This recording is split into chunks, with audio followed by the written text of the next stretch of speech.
many of you guys are excited for our camping and hiking trips this summer? I know that I am, but imagine this. Imagine what would happen if you were separated from your group and you got lost. Maybe you get lost overnight. Maybe you get lost for a period of days. There's lots of things that can happen when you're lost, and being able to build a fire can ensure your survival. It can help you be able to cook some food. It can keep you warm and keep you from getting frostbite if it's cold.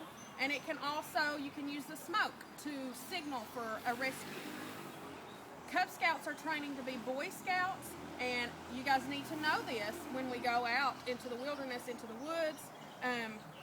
You need to have the knowledge to be able to protect yourself and to be able to survive. Today we're going to learn how to safely clear an area for a fire. We're going to learn what materials you need to collect, and we are also going to learn what order to put the materials on the fire so it'll burn safely and correctly.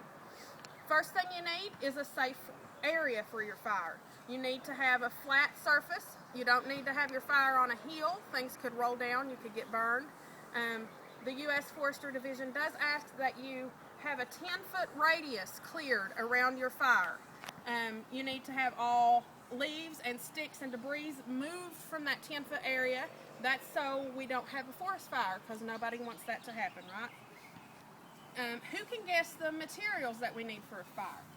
According to our Cub Scout Weeblos handbook, they say there are 3 things that are required for every single fire. Without these 3 things, you can't have a fire. The first thing is your fuel. Most of the time, we'll be using wood as our fuel, sticks and logs. You need oxygen. Without oxygen, you cannot have a fire. The third thing is heat. You have to have heat in order to have a fire. You can use flint and steel, you can use matches, a lighter, anything that can create a spark and create heat to ignite the fire.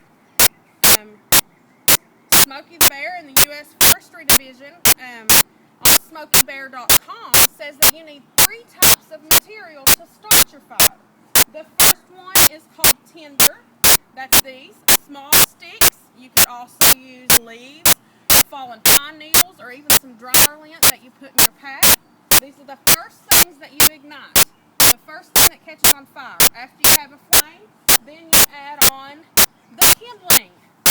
These are a little bit larger sticks, but not quite as large as the big stuff. After you get a fire on your kindling, you use the main source, the main fuel source. It could be logs or bigger branches. The next thing, building a fire is not as hard as everyone thinks. It's really not that hard. If you're well prepared, then you can build a safe and effective fire. You have to know how to prepare the area, you have to know what materials that you need, and you have to know what order to put them in to be safe. An estimated 867,300 outdoor fires each year cause approximately 850 injuries and 30 deaths, according to the U.S. Fire Administration at usfireandmen.org. I pray that you never have to use these techniques in a survival situation, but if you do, you'll know how to be prepared and you'll be able to care for yourself. And if you don't, then hey, you'll be prepared when it's time for s'mores.